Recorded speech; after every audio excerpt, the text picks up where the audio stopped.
Nsia aboya mamunyina adwo amakwaba edemoba Owia Kaseɛ Kumase Stadium amekompe na ye Owia Kaseɛ etia dapa na etwa no kreyinke afa ho amamudi mani kutrisi ammienu santamo ahwe no na ye nuan mo so de wo mani ebetie no no mo de wo maso enso etie no ekreso precise 105.9 FM enu so ewo Kumase anoma enye asemketwa www.owiatv.com sa enso na Owia TV official TikTok Owia TV, Facebook na Owia TV YouTuber enye asemketwa bomodi na follow ye na share na fo adwenche ne ade nyina fato no mo ene ye obene mbosome ne de toso mako aduonu no mu mfinhya mpemienu ne aduonu ensia ne bosome miensamu na yewe madaroma ensem bebre ene ye de ba besoma na anwumre na de edi mu akoti ne animu no ebi ene se enedai aye eda ye de kan kwasom a ya nananom ekomu Ghana mampanyi John Dramani Mama de nsam atudwa Ghana mampanyi abedi echi Professor Nana Jenopoku achimana de ato edwase ho behia se ye nyina betumi aka ho abomu akyerɛkyerɛ adwen se de beya ensohwemu krono bo ye betumi atu ase omen masua ye aso ye de atudwa se wo mo ye ntoto ya yate asimu a finhya mpemienu aduonu nsia ye ne wa ye kebedi dwuma na wakyerɛsɛ Public Accounts Committee na ewesenka wonum esinkonya na enso wonum atwe asensan die ntira sa enso na eto a eyesidi ba ko da fom so no wasofo hwe anwonene ensam so ade nsem bi de atodwa de afa won beyi ana wo munyimfiri so ewo ensem foforo emu wode adesrede ato aban no anim sɛ wonhwɛ sɛ de beya akoma dan ekwan ye fa so edo entosifuo hodmo no ye betimi atrem na aboa ama ntosi ho kwa atwe a my Ghana nya bi adi entosi ho akwa atwe a se kane babuni wasofo hwe ye nku adwuma ho nsam so onwonyamfo Arikopoku waboya no ho bane ensam be na ode atodwa yi na wonum aye adwuma ewo keteke asomye mu womo ekogina mu ewo ministry se womo epesika abusuya weni pi ana kanwa ya boaboa no atasitase akasi ani sensasawa yede apam srete ne kaba madoruma anwumre no nsia kaseɛ ye yede besomo yemfa na ase ni bi emfa ema yo Bolivia Enterprise womo ade aduane aboa manipaduane sipisita ade abadwaman so sanso na adwapin rural bank wogina brane danso na fom nya wosikasemu edwadie mu womo doruma na me abusuya pani owusu duomi minim ni abema Nana Kwame Ajiman Opambo yesi nkonwade Kaseɛ no nchemu bra mo ntantam aso yetu hye Kaseɛ no so sa wowa ene ewo na yenchemu mu Ghana mampanyi John Dramani Mama yenyina yenim sa mampanyi John Dramani Mama ene abibima ye ni abrepa aye patentrene ene se ne beya abrofo beje tumo se wo mamfa kwampapa so ene ye nananom ye maamenom ye nuanom wo mbefa wonum enumumu ede wonum ekọ wonum krom koye adwumakyerefo ema ekọ kan a amu akra finhya mpemienu ene aduonunum no na bibimansi ginaye na wo mo wesa ya wo mo de hye Ghana mampanyini ano se wonna nano ate akọ nana wokọ adwase adwamanso a na mansan kubata United Nations ne to kesa omomoden na omfa nkoto anim ampa won makwa ma omato aba ma me no Kaseɛ nipa be se wo ha aduase nnum ene to aba ede ema wo man Ghana ye agia tomuo se ekwan a abrofo fa so na ye nananom wo fa wo mnomum no eye kwan bone etietie nipa fa ahudie so a akọ ne sa ede amaye ewo no mo na nei ye kan sa wo fan nipa be se opepim dumie 30 million a no mo ya bibifo wo no free wo mai manase bibi mema no a wonu ko nkwasom Ghana mampanyi John Dramani Mama de atodwa se nyina ye nkamom kutu se ba akofo ye mumma na ye nkai sa den na ye nhye no nsom ye nkai hunu se eyeda ensem fata na ewo se ye kwaso na ye kai na ye di ho abobo ene atepoi abra Ghana mampanyi John Dramani Mama afruje simpie ne apaso no ensem sei ene odi atodwa each step bringing us closer to the kind of world we would want to leave for our children. And so delegates, on this beautiful day in March, were called to stand on the right side of history. Let it be recorded that when history beckoned, we did what was right for the memory of the millions who suffered the indignity of the slave trade and those who continue to suffer racial discrimination. Let our vote on this resolution restore their dignity and humanity. Each step bringing us closer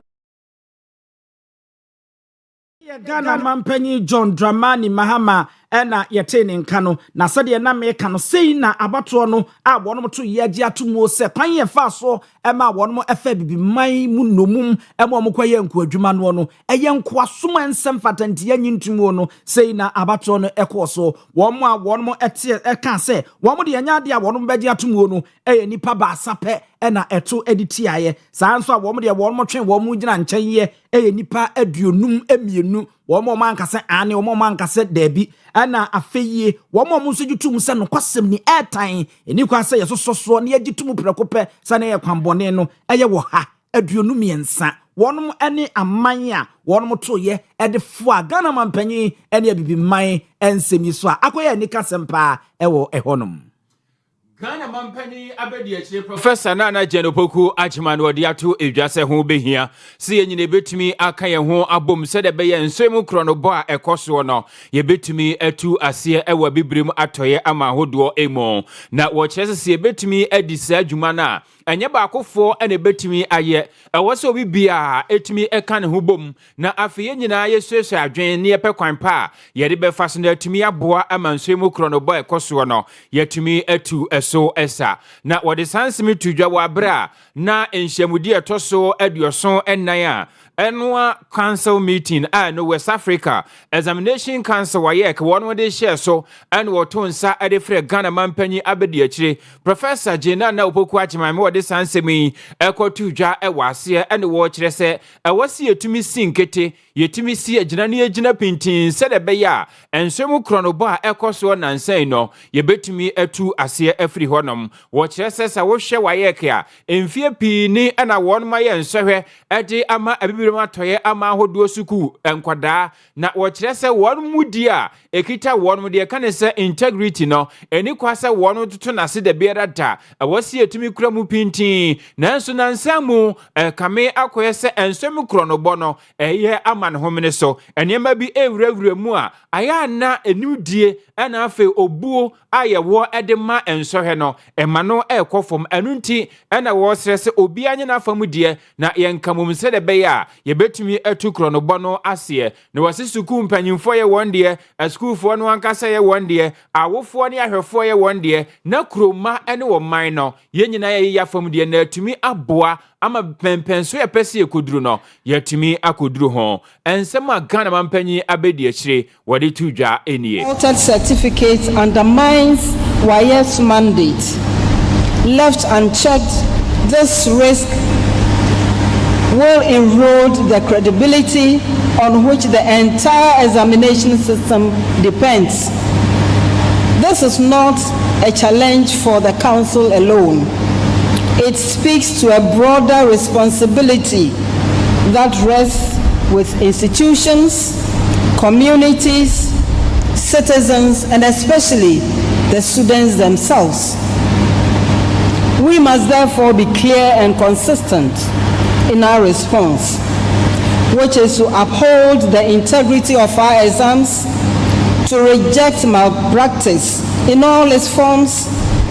and to protect the value of the qualifications we confer. Ghana mampanyi abedi achire Professor Jena na opoku ajiman and wodisa ensemi etudwa na jumedi ekran ase en wosofo abedi achi ohwenwumasua ensem so ekopake de basie wodobonyamfo Dr. Clement abase apake na edomo no wode tudwa wo chem samobeka ya ebra COVID-19 yareremfo abeka nipa hyedem abeboman abeseman eyi nitie ewo wiase no emasa West Africa Senior High School Certificate Examination wasi insore ne ebontepua ema ne ntotoe ne sede na sikot tote no ema eho ekwa achew kakra ewo ho ema Ghana nso dwumadi ane yedie ni ade se wose yehwe ne ene omu nyina bom ekono ema eniema amfa saa amfa ama enti esesan ye eno ne nneyie wode atodwa no kiremu se Ghana mampanyin abedi akire obimfu okunyi na na Jane opoku ageman ene Ghana mampanyin John Dramani Mahama warma kwa adwembenkro mu ahye se ngumasua so ene ntwe na omunye ntoto ye sane ye beya fi champion mienu ne aduonu nsia yie yebetumi di ntoma abachire wasifue yie kwan yom fa so no yom doto ye nsore no ne nyina ya kan bom ne atimi akomu kutu se ne be ne ma be konkan eno nso ononyamfo Dr. Clement Abbas Apak echire musi acknowledge that the international version of WASI conducted by WAEC has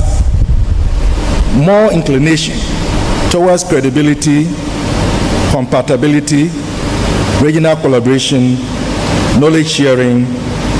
and the impact on students' competitiveness within the sub-region and beyond. In this light, the Ministry of Education,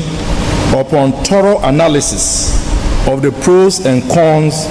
of the Ghana-only WASI, which isolated Ghana in the conduct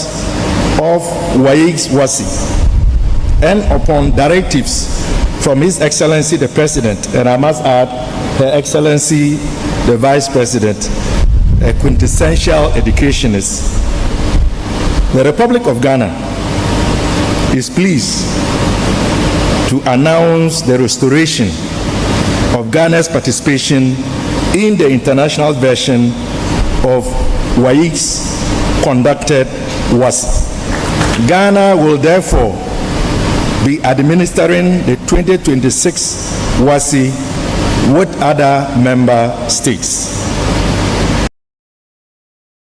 Na Nigeria, Ghana, Sierra Leone, and the Gambia, and Liberia. Sa amani and na one do afia pema hankro aduonum ba ko de gosi afia pema hankro aduonum emienunum ansana one mo ebe mu eman Liberia enso de ntoma ebe ba kira no afia pema hankro aduoso enan ni mu a aman be se be num anase num ya mabodin ene wo mo ka ebomu se ne be akotonima ene aye wo mo bobusu mu wo mbehwe na one mo aye nsowe ene ade enu na fedie se de yakwa asia tene ne ade nche eba ama wono asa ahyase biun no mayen fefefe. Public Accounts Committee se woko emresibe dwafia womo ene abedwoku a se ekoba se aban kurabata na se nwumaku ahodo bi wo ho ewosi edoso won musikasemu ene ade a won musi hunkonwa na wo hwe eya eho adwuma na titreni a woda won ano eye mame abena osei asare ene na wo senka won mu esi nkonwa na won toto adwen ede efa aban nwumaku ahodo se de musikasemu hunkontabuo esi etie eho na aso bibi e kan se korum won mu antimi amano anya adwumantie nam so ama de kotu dwa umrasibe dwafia na ope emrasibe dwafie achi amehene na dwenkyere ansana watumi asi ho agina ano na wo che se committee no abre bi a wose won wo tenase no edonkum ane fam ane dom kese na famu wose won mu de edom eba na afede kan se korum no omatumi afome no masi ho agina nsana nkonwasie na tumi akoso na wo mu besi ho nkonwa no eno hu se da bi ade ne so mo ka so mo ya anya de se beye na esane se yese abrewa ana ne tirim abobew enti no na ewose wode kofikasie me kobisa ho asem ene na nam so wode kotudwa na mame abena osei asare ekasai ena Roxen Nelson dafia makpo wono nso ekasa bi yentie won. We began today. It was advertised and we began today at 9 o'clock. Around 11:15, one of the whips from the majority side walked in and said we'll have to excuse their members, without their members, because one, if we don't have an available ranking, we cannot continue with the proceedings. So today we had to halt it and ask member invitees to leave and then come back at another time. So I want to seek your indulgence. What is the way forward? One, since it's been referred to us. Two, we have been given some time frame to do this. And three, we called invitees. They were all seated and waiting for their turn. So I'll need your guidance on this. The impression that we are not interested in the committee's work is not accurate. We met yesterday and took a decision that because of the heavy nature of business for plenary, committee activities should be suspended till Friday, so that after Friday, the committees can sit. Indeed, we even suggested that after adjournment, the committees can work. Or alternatively, if the committees can sit from 8 a.m. to 10 a.m., because plenary starts from 10, then those options were open. But if you fix committee activities that clashes with plenary, the time for plenary, it's hurting our numbers. Because they are the same people who may raise issues of quorum. So, and you say, Ebia, ya boapaye, enti yesa, and Rayani Ankasi Kosi Nkonya, and ye to adwin se enwuma hodo a ekoso mrasebe fie nintino se ekobasa committee enso kotenasia enu no ebo ebra eba ne se ya na edomo ebeye adwuma e mrasebe fie no ase won masa so wo ho eko committee ne so nti ema adwuma ne nkose de esi pe no anu nti enema ye ne sa ne mum enye se bia boapaye kwanso ye mpese committee no ebetena se na wonum aye wonum adwuma we aye majority wonum chief whip Ora Roxen Nelson Dafia Mapo, and or this answer me to January no, and I am Rashid Jeffie at Yamina Bedi Chida with Dikain, Ura Bernard and here for one so ekasai. What did you just say with dear Omoan Casa, and said the Tatiana a dear ato one mubomuno, and Kakanka Kranka, not Womu at the free ho, into Omunko he, not Omoan Casantua to Adrian said a bear, one bit to me a pay and home anuye. And no speaker, for that matter, would want to truncate the business of any whip. Regarding the whipping, we are in charge. They are in charge. I believe this is flowing from what happened yesterday. There were about 3 committees sitting,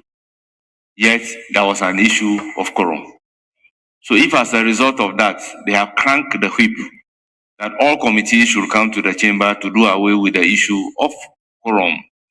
it is their responsibility. I, however, agree that leadership and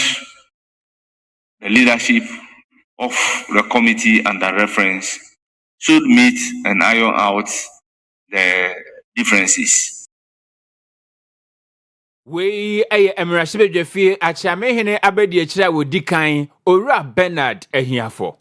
Yeko yadaswa ewo my Ghana a year Mrashibe Jeffie any one sensama ecoso na Edom Kumani himself so money abrepa Emma one more edija ediagu abani chemwa Nina a year and ye womo say Sidi Bakubi abayin de to a form so say waje na wade abo men hu brani ade no wo mse ne so rent kwa ekoso ntokwa banani apagya ne mu ewo Iran ye US ye ni Israel ye said omo sia mu so no mbudi chi bumfumpa etototo won mu atuo ne topa ye na no de pa ama fam wahurihuri ekoso ne bo no aye boachi bidin ene ade a na no dom kuma ne se abani nyi saa Sidi ba ko no emfamfiri so ne enwo ha ye kakra bo ha na abani ya no no mse mo rafi Ebra COVID-19 yi ni tie ewo ewiase nyina no no ena ye magana fo nkane free ye magana fo nsuo free ekowi ache ne katuturi die ena Electricity Company of Ghana eda wono metri so wono pagya kro mu ntimi assessment ya ada ne blog wo we maintenance sacha ye eba ye ema energy sector levy amendment ye wo mu ye sansacha ye no mu se mfinshampi mienu ne aduonu no mu a Woman de Sidi Baku de to so sabia kroto, a car banchre, a easy foko mosa, tamping manual, one bet me up more than one de mua, and to me ye, and I'm some more so far one more and one in near and some so, or run when young for John, Abdullah Napo, what they atuja, not watch them say, simple some bassa was so impa, was so much for fra, or bet me to be so dear free, no more dear Barbary, or sing out your chuo nipano the hour from, one because no more bobo, no much se bet me aye ya na se enye.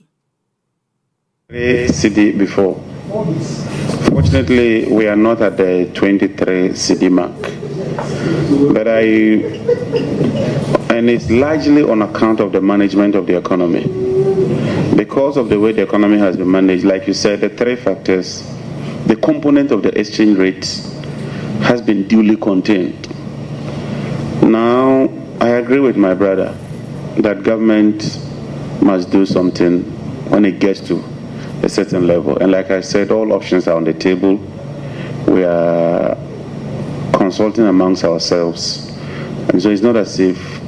we've indicated that nothing can be done. And Honorable Hassan, if you may recall,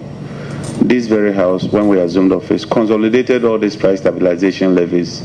into one levy. So the era where the Ministry of Energy could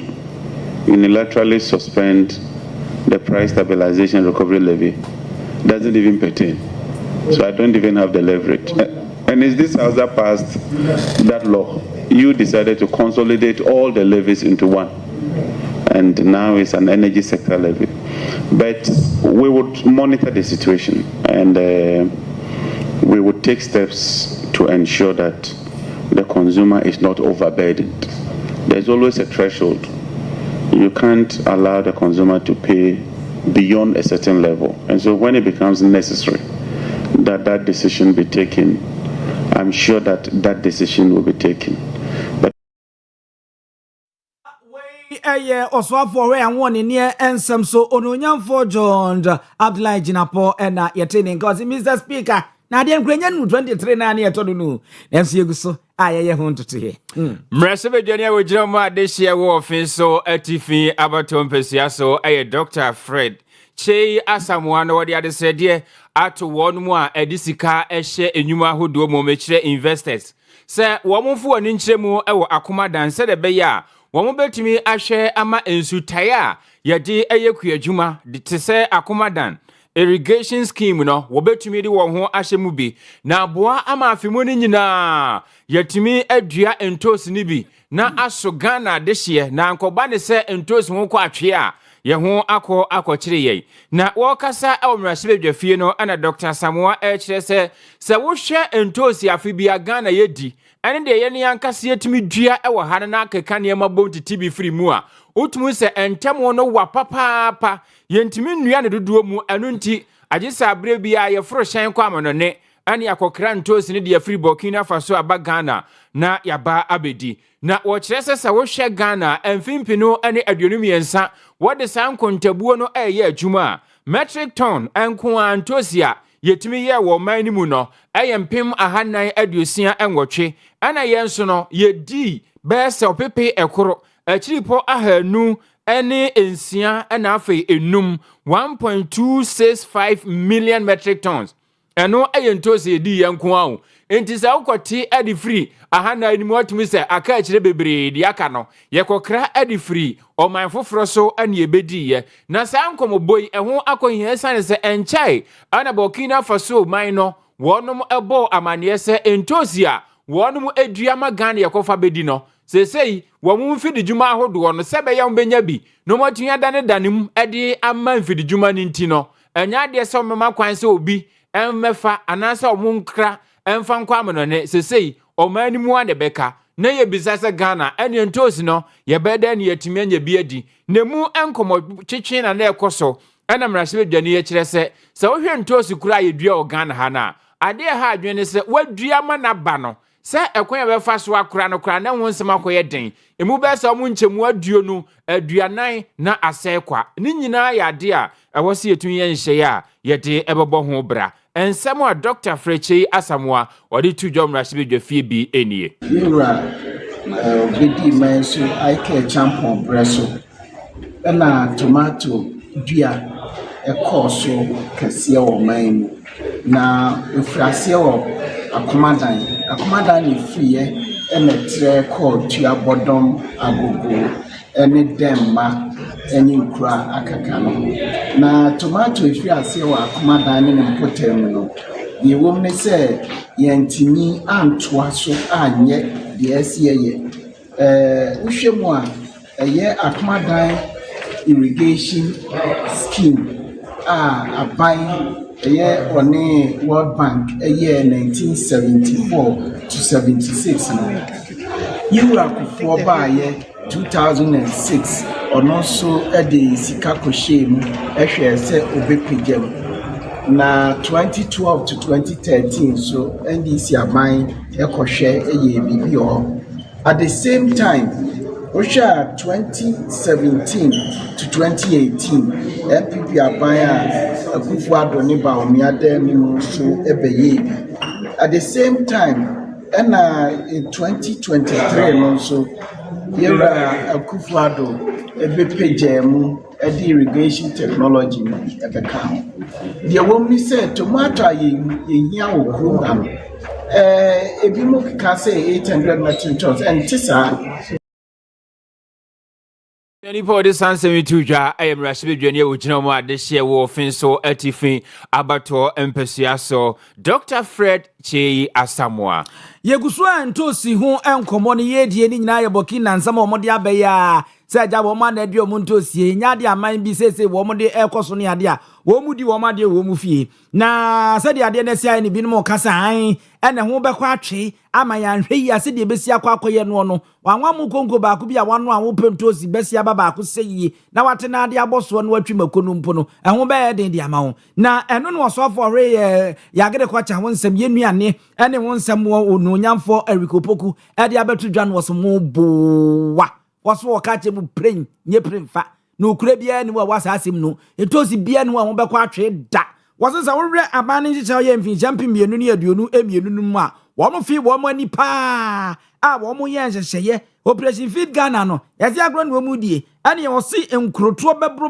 besa mako aduo wotwe ebaako ane wo mo de wo mani kutwa wisi mienu santem idi hu ye na wo mo ye susudua ese nipa kutupa sa wo mo moden na wo mu nua ntosie ane wo sensase yantam na madam besie acre 1000 mako apem acres no ana wo ma chede yesi wo no a wo mu edi dua wo mu hwe se ne be niam betimi akonkan na timi aboa amantosi no yan ankasa de ebedi hu dwuma na se de ebedi ewe mamu no kra no ebetimi kra buso de amaye afi wo bewie kra no wo de afutuo chenchenche de akọ ade ama obi a wo Ghana bia se wo besere musifie na munya mutase efo enefom aduwo nyina yato watas na munya asase ne baabi kakra anya hwe no wode nse de wodua flowers ye na fa ntosi mienu bi fa hye hinam na fasi ho wose ntosi baabi a wodua ne bia ebo tiamie ni nko ho sane ebe garden kakra ewo ye fie ne yetimi nso ede aboye ho so kakra ono nyamfo Eric Opoku have a gap of approximately 300,000 metric tons to close before we can attain sufficiency in tomato production in Ghana. But we have to understand, we have to have a better appreciation of the challenge, the root cause of it, before we can prefer the appropriate solution to deal with it. While our counterparts in Burkina Faso are doing 18 tons per hectare, we are doing 8 tons. So what is the problem? The problem is the seed, the variety that is used in the production of tomatoes. And so we have decided, and this morning we had a meeting with Waki of Legon and some of the research institutions, and they have given us the assurance that they can give us a variety that can give us more than 20 tons per hectare. Yeah. More than 20 tons per hectare. So we are asking, we are committing them, we have made some resources available to ensure that we develop that variety to bring a lasting solution to the problem. Wono nyamfo Eric Opoku ohe nuane ene ewon samso ene etene kanate eche na yeah abampape kasa ayase ebra Yesu na wone na mpona no wono na wokọ oba adwamanfo no hono no sa wote akiri wa oba adwamanfo wi no ne koto zedidi sa na wo yiwe akiri na I was saying ye beto dokono na on gakenke no yes ye pemaku na de omo sama na se nkwan won yasem no wako king mi kuro mu ja na maame bi ton mu mi so ye de na mbo okuro idin na japasi fo no betobi na ni still na wa ye na yase nkwan na nkura no wo mu nim na ba ko ba ye wunim na waka se nkwan ya wo ne wode enti wodi aduane na yase nkwan ya egusu ya asa wo no se maame mpacho maame wo nkwan wo se wuni no se na ye nkwan edidi yeze we dokro no boku anye dokro no nkwan maku nkwan you too much I will say to Kaseɛ bono eso so afọ wo hye enuane ne kuadwuma ho nsem so rere kopoko yen sentrofo nhia mu na enumu no wode atudwa wakyekire mu esesa wo hye ekwane a efa so ema omai Ghana entosi ho ko atwe na enema bebiri ene kabum ema eba ne sa Wachesa woshe omeya hectare bese empem aduananson eda ho se yede edua entos ni bia yetimi enya tons no bese empem aduokonomienu 92,000 tons per hectare eno na akoba ne se wo se ya na wo fom kra eno no na ne nyina nkamfua no wo se yetimi dontos ne mane ba se ya emu ba sa wo nchemu aduasa na aporokwa ense wo de tudwa bi nie. We cultivate close to 47,000 hectares of land, and in the major season we do around 92,000 metric tons, but per hectare production is just 8 tons. So regardless of the size of the land that is put into production, our total production is always low. So if you want to solve the problem, it is not about increasing the size of the land under cultivation. It is about developing the variety that will maximize the output for you and creating the atmosphere to ensure that indeed you maximize your output. So then again, we also realize that in Ghana here, post-harvest losses is around 30%. So all the tomato that is produced here, 30% go waste. So if we're able to account for 510,000 tons, it means that 153,000 tons was wasted. So if we're able to put in place mechanisms to manage that post-harvest losses, we can increase production without increasing the size of the land under cultivation by 153,000 tons.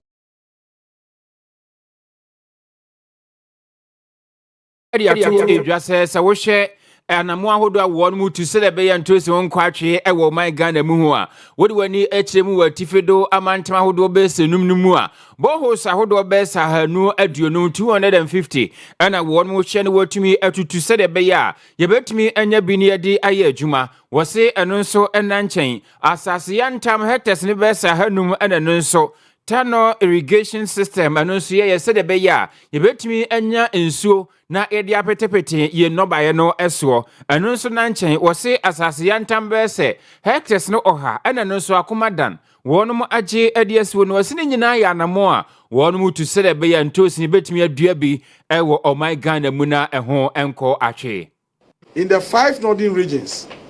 we are drilling 250 boreholes. 250 boreholes to provide irrigation for the production of vegetables, especially tomatoes. Then this morning, we have also done some arrangements. We spoke to management of the Tono irrigation system. And the Tono irrigation system has been fully refurbished. As we speak,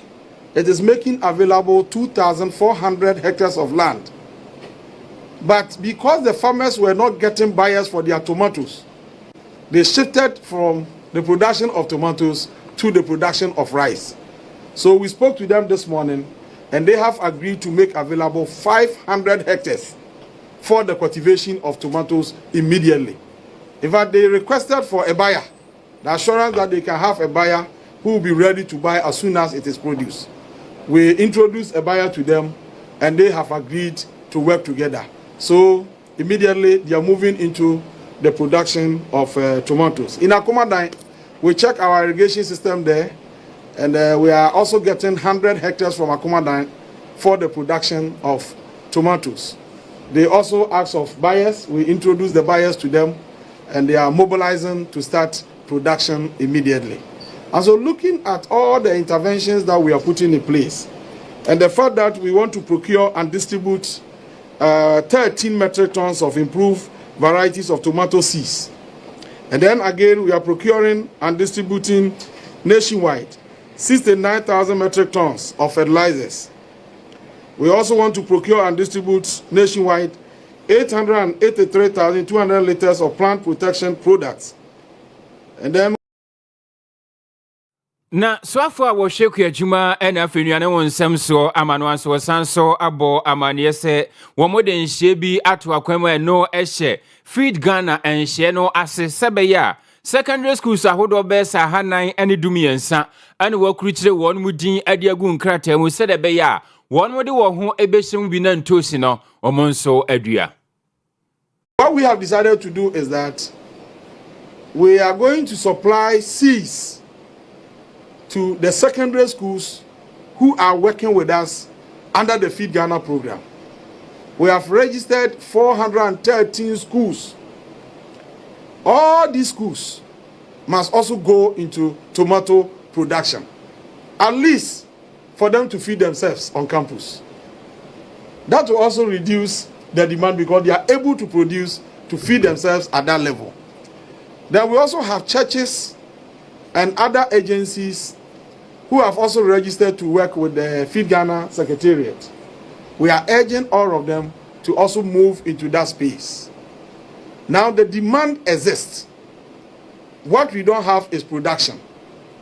Whoever wants to take advantage of the situation can just mobilize and be in that space. The ministry is procuring the inputs and make them available to support individual farmers, commercial farmers, smallholder farmers.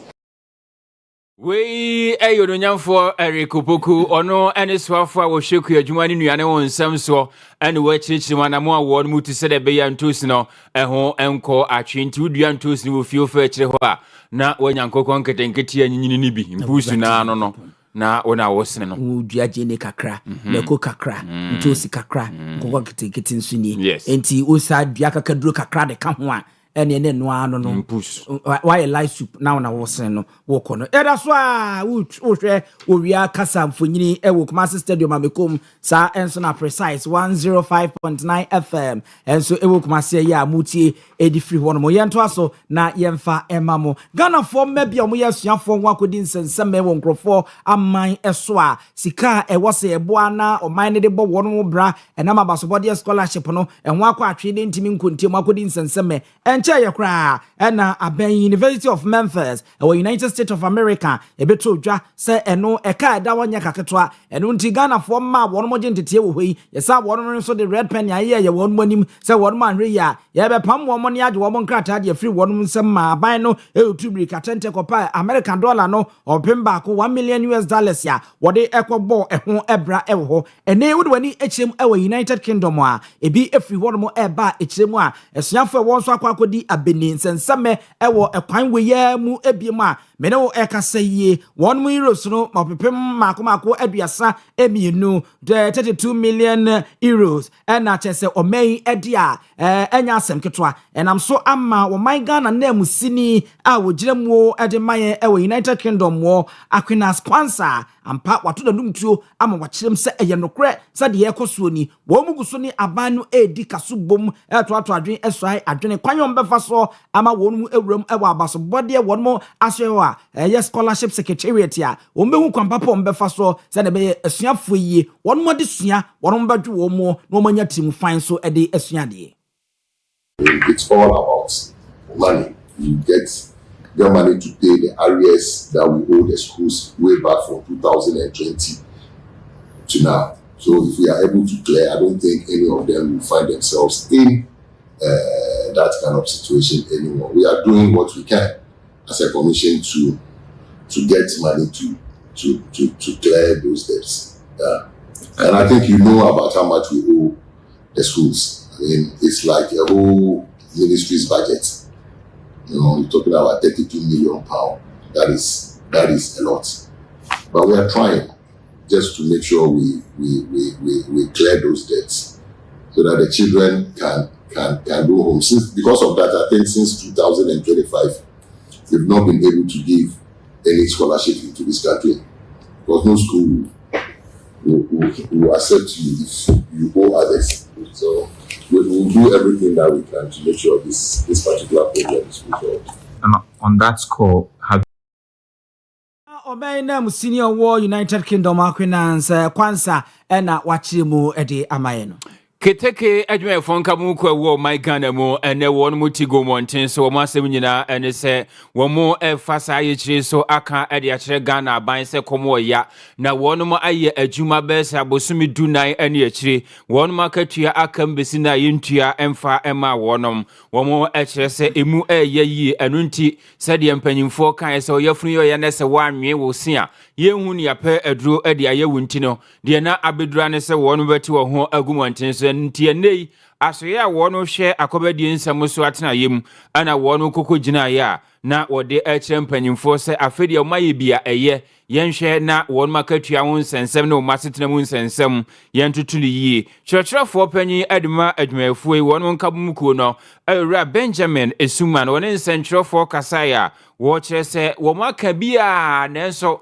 ɛkame akɔyɛ sɛ wɔn nsɛm no yɛyi ne totwene anu nti na manne womo atigu monten so yenti womo nsɛm a wɔde to yɛ nimu bi. We are working Chairman Pakadan, the same people workers are breaking the trees. According to Chairman, no, it's not our fault. The workers are ready to work. It's up to the government and the politicians to boost and resource the sector. And that's what I'm saying, that if it's not the influence of our politicians, railway shouldn't have been this. If you think that some people have disbursement, those who are saying that hold them accountable, and the workers, we have to supposed to be free. We can't hold some people and come and hold us at the same time. We have 853 workers, and what we are saying that we are demanding our money, the scrap money by the first. And we are telling the president, His Excellency John Dramani Mahama, he gave approval after 30th January that finally they should pay, they should use the scrap funds realized to defer the outstanding salary. We are asking the president. He wrote the letter. He made the instructions. He gave the directive. What is he telling us now? We are waiting for you by 28. 31st, we need our salary. Nipa yɛtene ni ɛyɛ panyin ɛde maketeke adwumayɛfoɔ wɔn mo nkabumukuo owura Benjamin Esuman. Yɛnkɔ anti-illegal mining operations secretariat na imos wɔn mo asɔyɛ na Colonel Dom Bua a wono na wɔyɛ panyin kwankyɛfa wɔda wɔn mo ɛba no operations ahodoɔ a wɔde nsɛm bi de atodwa sɛ wɔn mu dwumadi a wɔn mu die nyinaa ɛyɛ arɛwosɛm sɛdeɛ mmɔtɔfoɔ mmɔfra paa wɔn mo ebu mu ne adeɛ no na ɛno na ɛbra na wɔn yɛ editor forum na wɔn mo kyekye nsɛm afe no ne fa baabi a yɛdure yie ne ɛkɔ so ne wɔn mu dwumadi a wɔn mu die no wɔse ɛho behia sɛ asɔre a wɔn hwɛ mmɔfra ɛma ani asekyerɛ me yɛdwa ne mpanyimfo ani ntina wɔn mu ka bia wɔn mu odi wɔn ani behwɛ nsɛm a ɛkɔ so na wɔn abɔ ho brasan sɛ ɛnkwadaa no ɛdɔɔso dodo. One phenomenon we observed is the issue of children in a space. They are minors in a space, and that is a concern. So we've relayed to appropriate authorities, social welfare, through the ministry to see how they handle. We have the details where we got them, and it's a trend. These are not the only ones, but the ones we laid hands on. Then also some of the high-profile galamseyers who are arrested, we have details of them. What happens is that we leave the NIMOS as an operational arm. We keep to clearing the galamsey from the space. Whenever we arrest, we hand over, if you're a foreigner, we hand you over to immigration, and then locals to the local police and the Attorney General to handle the prosecutions. So NIMOS focuses on the operational aspect, getting the water bodies cleared, forest reserves cleared, and then clearing them from along the road. And that is what keeps our focus.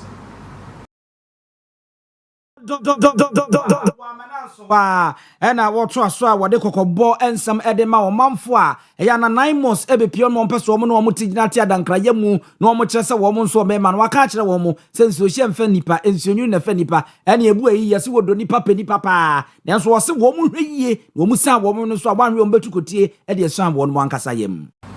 We had a few brushes where one of my soldiers was shot. Luckily it was in his thigh and he's recovering. But as I reiterated the last time, NIMOS will not stand by and watch people use weapons against us. We are better trained in the weapons. And therefore, I'll send a warning out there once again that anybody who does, NIMOS will deal with them ruthlessly. It is a problem that we are trying to address, but we have the right to self-defense.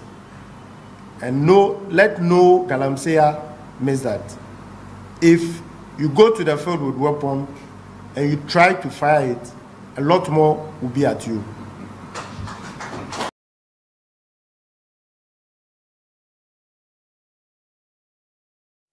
Anti-illegal mining operations wano secretariat one operations ye wotua no de ma no de tudwa wo chem so manfo enwane mfisa ne yobone eni subanfo no na ewon sentrefo nhyiamu anan mo se ne due wo no mo ye ne ho no na Colonel Dominic Boa ede ato edwa se excavators ahodo a won fiti ase se won wodi dwuma wagene nyina na mu nkontabuo ho kama excavator no ba kokra enyira na oyia no sanse ebinum se ase excavators na mo agene kra no unhu ba bi afa ebinum si binum ayira ebinum asa akofa ayira dia free ba bi omudi konsie ne ade no wose da bi enyira omo ba enkontabuo won betumi abu ade akire. Excavators,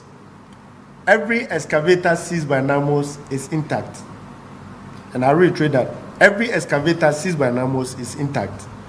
and accountability, the ministry will render account and the government will take a decision on what to do, but NAMOS has them safely at locations that when they call, I'll give you. The weapons too are intact. I've received a letter from the Small Arms Commission, and through the ministry, this weapon will be documented and disposed of. Next. Na wamano so sanso adiato edwase woko a won masai e wo galamsey so no nebuo edin ye papa yijai edebo aban ko aso se won fa ho ka aban entumi nyanti osre nine mos wo mu hia moa ahyen ahodo om de betu anama wo mu hia bi afi sikanso wo mu hia mu moa enu nti obi bia enyina famu de emfa enso won masenim. We need vehicles, we need money, we need all the resources. So I think you've been hearing the Honorable Minister speaking, corporate bodies who want to support. Why not? The challenge is not for just NIMOS, it's for all of us. I mean, the water you drink, you know where it comes from, the consumer you eat. I don't take meat. The fishes are finishing. So whatever support you can put at NIMOS disposal, why not? Pass through the Ministry of Lands and Natural Resources. Let us receive it. We acknowledge you and then make it known to the whole nation. You are media people, so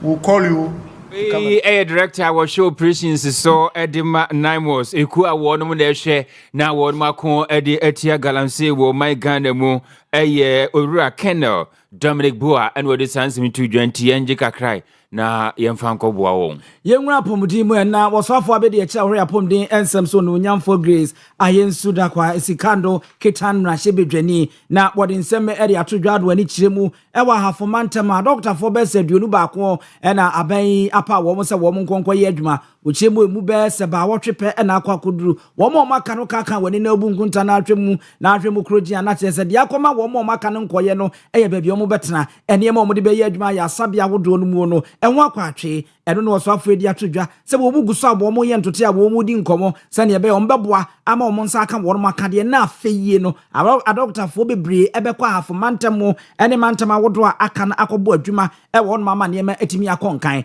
na wo kọ akwansra ode nani chemu e wo Sutifin North District Hospital eye fa ho ye den chip compound so ene nkasem health center ene ade a wokonwunzie na awrai kase no sadi tudwa wo chemu se wo mo be wo mu ewuo wo mo me ewuo ni ade no eno so ya ade a ekosoro pa ti wo matena se no so wo mu so anwe di hu nkomo no hu no puma sibre ewo ho are happening in the CHIPS compound and the health centers. So we want to know what are some of the issues surrounding it and how best can we retool the health centers as well as the CHIPS compounds.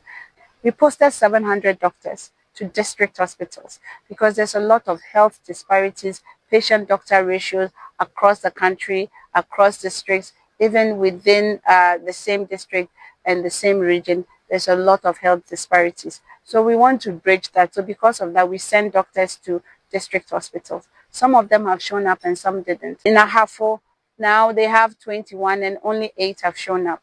So that means that some people didn't show up, and the question is why. And those who didn't show up, we'll have to replace them. But second, those who have shown up, we have to encourage them to stay. So today in Ahafo, at the Goso District Hospital, we spoke to 3 of the doctors that have come. They had a few issues, but so far they're really enjoying it, and they even want more work to do, which was very encouraging. Also for abedi echa wo hwe apomden ensem so ononyamfo Grace Ayensu Dankwa na yeche ninken. Titrani a wada emadon fuku a ewo mrashibedwafie ano mekyerɛkyerɛ person Women's Caucus Parliament. Eye ma me comfort Doyo Kujo. Na wabokoko se emema na amaye madwen se enkonwa hodo a mrashibedwafie ematete so te sa sokwane ade. Kyese mfimpinu ne aduonu nwɔtwe. Mubɛhyɛkyɛ ne makɔgyina hɔ ahyɛ nika na makɔakɔfa nkrata ne ma na kɔpere no. Ɔse ɛneɛ emema ne bɛbɔ mtituo ne aye ho bɛma wɔne ɛma ɛkɔakɔpere nkonwa ho yi na yahye ɛde mamusa na ɛsɛ monim agu ase. Ɔse ɛba sɛ ɛbɛboa na wɔkasa ɛde afa na nsanwu nhwɛmu bi a ekuo bi ayɛ wɔkyerɛ sɛ Ghana ha sɛ wode gu nsania ne wiase afa na nyinaa ye toso beso ha aduanan enkono wi ama hodo beso ha aduowotwe adisi ho a ema ede ye ho ehia amanwesem no Ghana ha de ne wo fom eno na na ma me Doyo Kujo kire se ho behia se ye betumi abɔ ma ne ho ban ewo mrahye bedwafie enti amfimpinu ne aduonu nwɔtwe enkonwa na ema tete so no wo ye bema enkofa krata ne wo ba bia nkopere ne pe wo ba bitina. Right, Honorable Speaker, the global report which we brought from the UN is disheartening. If you look at where the blue line is, are those who have done better. And if you look at where the golden line is, are those who have not done anything at all about women when it's come to women. Mr. Speaker, there is 188 countries and Ghana is 149. Which means we have not done well at all when it comes to women. The Women Caucus will go to Speaker and show it to Speaker and tell him how best he can support the women so that we retain our seat. Mr. Speaker, from there we are going to the President of the Republic of Ghana and show him the report that we perform abysmally in the world records. Mr. Speaker, all men who contest women in this parliament this year or next election, we will name and shame them because we need to protect the women. Thank you, Mr. Speaker. Enti we chairperson Women Caucus wo my Ghana mrashibedwafie ma me comfort Doyo Kujo ade wo kire se emfimpinu ne adunu nwɔtwe wo be ma akɔfa krata na woni wo ba akɔpere mrashibedwafie ho no ade so mbo din na yabo tutu ni ntutu bone ne se wo yo ba na ene wanya akonya na ye mpia de obeya nso obebo adwumaden a be me bi ono be contest bi ombeto aba ne de atia no enti democracy ni nyesa chenchenchina achi yenziki o ma wo mo fa we no bo adwumade ye beto abade ama nti we nye operation name and shame bia wo mfa nko kata ache so ene ehia wo fa ye be ye dia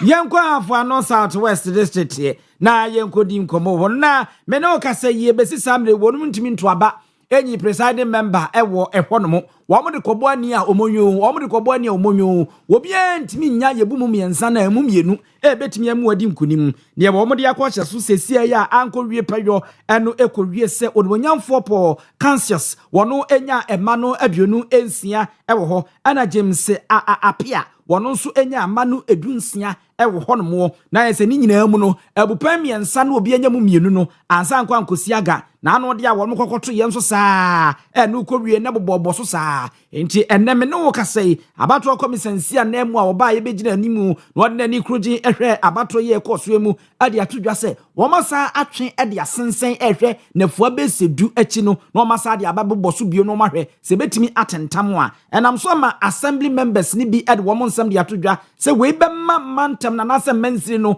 wono mpuntudwuma abontepu a ema ne man konkan ti wasre se obi amfa na manwosam ento nchen na omo nkamom na omo nto aba ma mufua se de be obetimi abeboa ama mpuntudwuma akonkan ewo wo mo mensi no bia kono ye ni anye every say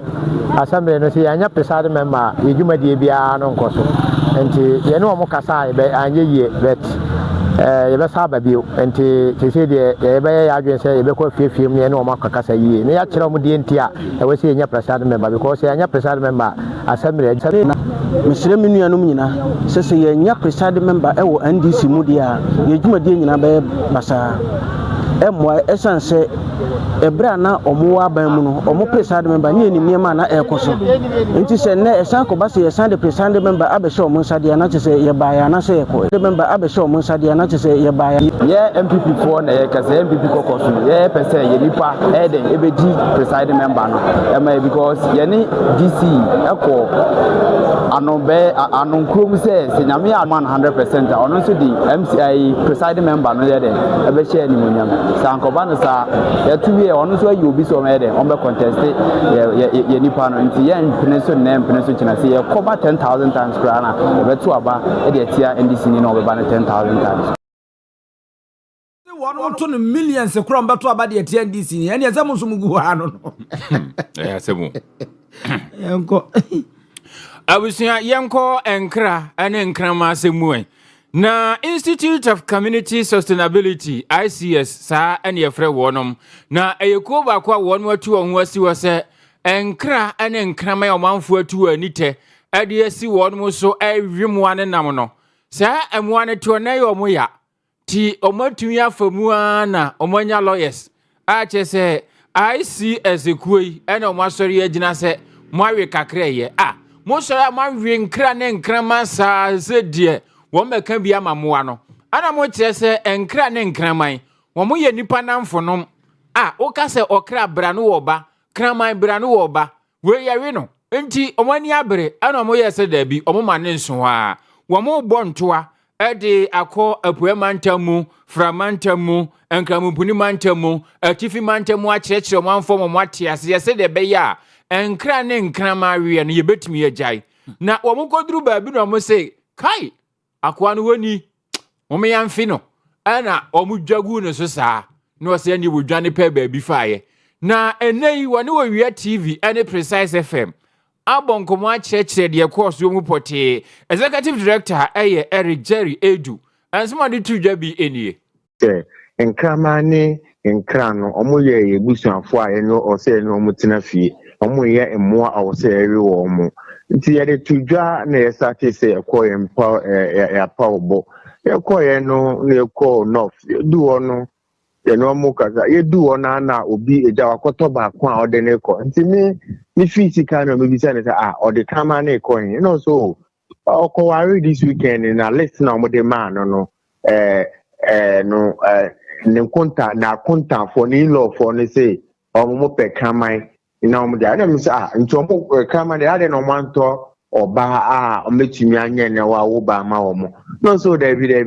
ade a omo ko na omo akore nti me ne kasa no na nkofo no de omo nimi jaga na nkofo bebre nim na mu so nkofo say so you people we yakatira mu na mumba na mase abanu yakatira mu wo social media mu ba ebe bu mu na mase abanu ene de ebe bu nti obra sim no mu se ba kwa aba nti mu no ba kwa bomb me hook no de me attire me car no say ye be den obi asoma ya na ade na epese ye se wo nti se nia ne ni ye we ni tentem na me bi nya kwan bi e car na me ko che front na ye driver ni ti aso this say dia go because no musu ba ko se bra be tinchim na so be twa yina se fi na so ye den ofua wo mo age akontesi kwan wo mo de no enye se bi o mo jisika eye okra ne nkraman na ya na hyem ana wo kwa akosi kwan a wo mo ayiri ni na executive director ede Emma Institute of Community Sustainability Owia Eric Jerry Edu ano de sansemi tudwa abusia yemfa nase emfa emadwabi rural bank omde sika botre dia so asem ya de kase ya de bremo sika semu dwadie no mesrɛ sɛ wusa wɔn mo agya wadwo ɛna wɔkɔ akɔtwa wɔn tifo ani ekyire mu hɔ no na ne wɔn ni ɛyɛ nafua bɛsa na sɛ vinhyɛ aduana baako ni wɔn gyina wɔn namro so shares no wɔn mo ɛtɔn ti wobɛdal *389 *984# na wafollow na wahyɛnhyɛ no na watɔ form so fixed deposits ɛyɛ 3 months 6 months ɛne 12 months nso egum den fa so pay wa ɛna wɔn scholarship bebree ɛna ɛka ho ɛbɛboa wɔ sika ade bɔ bɛsia nti frɛ wɔn mo ɛwɔ 0242387498 na ne wɔn mu eni enkomo sɛ ɛnyɛ future life smart food a